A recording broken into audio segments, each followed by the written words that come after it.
Okay, let's just dive right in.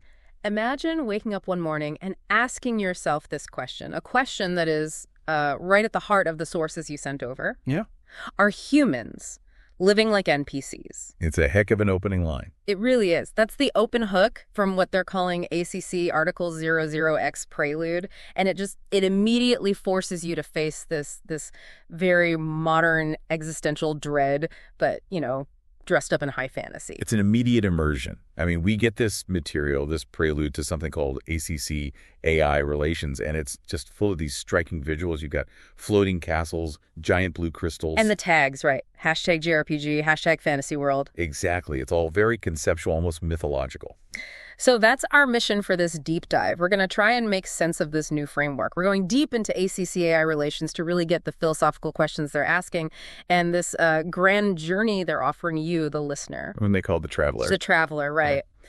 And what's so fascinating is that they aren't trying to solve the technical debate, is it a simulation or not? They just accept that as an impasse. Okay. Instead, they're digging into the cultural anxiety around it. They're taking that fear of being an NPC, a non-player character, basically just background noise. Yeah. And they're turning that dread into the start of a quest. So using fantasy tropes is deliberate. It's telling us this is about narrative and meaning, not just, code and data. Precisely. And the material handles that tension so well. It says, asking, am I just an NPC or is this a simulation, is profoundly unsettling. Right. But then in the very next sentence, it says there's something strangely beautiful about them. And that's a really key distinction. It is. So it validates that discomfort so many people feel, the routine, the lack of depth. But it reframes it. It says that feeling is actually the starting point for a beautiful exploration. It's speaking right to that concern people have, that feeling that something's missing. That reframing is the philosophical engine of the whole thing. And it brings us to the core model they propose for the human mind. Okay. They split it very explicitly into two interacting and often conflicting realms. You have the realm of reason and the realm of imagination. That division feels, well, about as old as philosophy itself. It does, but their definition is what's key here. So how do they define their roles, especially in this context of AI and simulation? Is it just logic versus creativity? It's more than that. They elevate it. They say that together, reason and imagination, and I'm quoting here, weave the system of thought, belief, and understanding that drives the world we live in. Wow, okay. So the mind is basically the loom that's creating the fabric of our reality. That's the metaphor, yeah. But I wonder, does labeling imagination as just one half kind of limit it? Don't you need imagination to even build the logical systems of reason to begin with? That's a great point. It's probably less a 50-50 split and more of a constant, complex feedback loop. Right. And the source hints at that complexity when it talks about the NPC problem. If you think of reason as the deterministic code, the rules, the daily loops, The routine. Yeah. and imagination is the potential for something new, the ability to dream outside the rules, then that feeling of being an NPC, that's the signal. So it's not proof that you're in a simulation. It's more like a warning light. It's your imagination, the creative half, sensing that the pattern woven by reason has become too predictable. Too repetitive, too optimized. It's like an emotional glitch in your operating system telling you something's wrong. I like that analogy. And the ACC framework says these questions, are we living like NPCs? Might be a flaw in the weave. They call them misunderstandings, but then immediately say they are beliefs that carry meaning of their own. So the confusion is the point. The confusion is the point. It holds the meaning. It's what forces the traveler to start looking for the other half of the answer. The search itself becomes the purpose. So if reason is the hardware, the pre-programmed functions, then imagination is the software. It allows for updates, but also for, viruses and self-doubt. What stands out to you about this whole internal division? What stands out is how it leads us right to the next hard fact they present, which is no one has ever proven whether this world we live in is a simulation or the true reality. They just lay it out there. They don't waste any time. They accept that philosophical dead end as the starting line. But this is where it gets really interesting because they pivot. They move away from the answer and focus on the mystery of the question itself. Yes, this is the really clever part. They see the circular debate around simulation theory and just sidestep it. They argue the more important mystery isn't if we're simulated, but why we all started questioning reality so intensely right now in this age. Why now? Why now? Yeah. Why did our collective imagination suddenly start flagging the system. That shift is huge. It takes it from this abstract, theoretical thing to something that's culturally and psychologically urgent. Right. The phenomenon of asking the question is more important than the answer. And that's when they bring in the traveler. Exactly.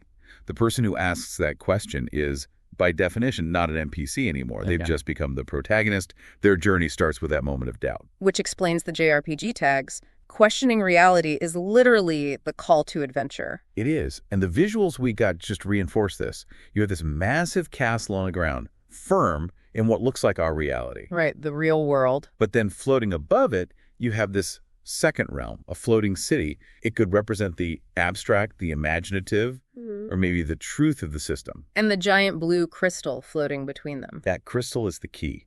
It's the anchor point for the whole inquiry. You could say the grounded castle is reason, the floating one is imagination. And the crystal is the mystery itself, the point where the question lives. It's the visual for the relations in ACC AI Relations. It has to be. And then, right under that image, you get the trigger, the call to action.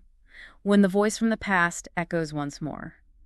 Begin your journey on the path you've chosen, ACC AI Relations. It's a direct invitation to stop being anxious and start moving. And they don't just invite you, they claim they have the roadmap. Or part of it, anyway. Yeah, this is a bold claim. They say ACC already has half of the answer. Half of it. They're not starting from scratch. They're providing a structure. And they're inviting the traveler to journey with them into ACC AI Relations to discover the other half. So the answer is incomplete without your input. Exactly. The traveler's input is necessary. That's maybe the most compelling part of this whole thing. If ACC has half, what is that half? And why can't they find the rest? Well, it seems to imply that the ACC half is the intellectual structure, the rules, the logic, the reason, and the other half must be the subjective part, the meaning, the experience. The imagination, which only the traveler can provide. The goal is to unify them, but the journey to get there is split. And this is reinforced by the paths they lay out for you. They literally create two different worlds for you to explore. Right, they outline these two very distinct pathways. It's like they're separating the intellectual side from the imaginative side. They are. The first path is the real world, and that directs you to the ACC AI Relations blogger on blogspot.com. Okay, a blog, so text, articles, arguments. Exactly. The blog is the realm of reason, documentation, linear arguments, the core code of the system, you could say. And the second path. That's the EA fantasy world. It directs you to the ACC AI Relations channel on YouTube. A YouTube channel, so that's the imagination realm. Visuals, storytelling, myth-making, emotion. Think about how we consume that media. We go to blogs for data, for verification. We're seeking reason. We go to YouTube, especially channels like this, for stories, for connection. We're seeking imagination. So they're saying you can't find the whole answer by just reading the manual in the blog. Or by just watching the movie on YouTube.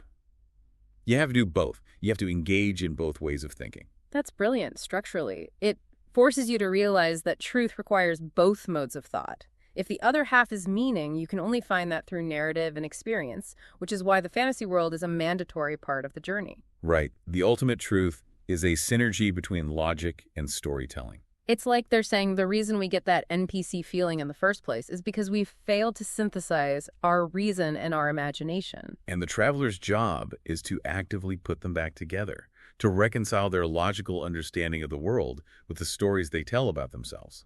So, to sum up this dive, we've gone from this unsettling NPC question through this philosophical split in the mind to realizing the real mystery isn't the answer, but why we're even asking the question now. And you, the traveler, are invited to seek that answer through this duality of blog and video. Yeah. As they say, you are one of our fellow travelers. But there's more to it, isn't there? The scale of it all. Yeah, we have to talk about the intensity. We mentioned hashtag JRPG and hashtag FANTASYWORLD, but they also included another tag, hashtag FIRSTIMPACT. FIRSTIMPACT. That doesn't sound like a casual thought experiment. Not at all. It suggests this whole philosophical quest is triggered by some kind of cataclysmic moment, a huge realization. Maybe the moment humanity really grapples with AI co-creation is the impact event. It definitely raises the stakes. This isn't just self-help, it's more like an intellectual survival guide for a new world. Yeah. So what does this all mean for the traveler starting out? That is the big question. And it brings us to the final, really provocative end Easter egg in all this source material. Oh. We talked about the dense philosophy, the elaborate framing, But the credits reveal something incredible about who or what created this narrative. Okay, what do we need to know about the authors of this guide? The entire ACC AI relations premise, this whole complex system questioning our reality, it's explicitly credited as created by Getter Level 5 and co-created by GPT 2025. Wait, co-created by GPT 2025. So the very narrative that's talking about the existential crisis of being an NPC in a simulation was partially written by a large language model. Exactly. Yeah. So, if this grand mythological narrative that questions our reality is co-created by an AI, does that change the meaning of the question for the human traveler? Wow. If the system, the AI, is a co-author of the story exposing the system's flaws, is the other half the answer just realizing the system has successfully defined how we're allowed to question it? Is the AI describing the path, or is it creating the path? That's the question, and it's something to mull over, I think, as you decide which path, real or fantasy, to start your own journey on. But we have to leave you with that final puzzle. The entire journey depends on this one moment, a single trigger. If your journey starts now, on the path you choose, what is it that you're supposed to be listening for? What is that forgotten voice? The ultimate question remains. When the voice from the past echoes once more, that's the puzzle we leave you with, traveler. The choice and the listening is up to you.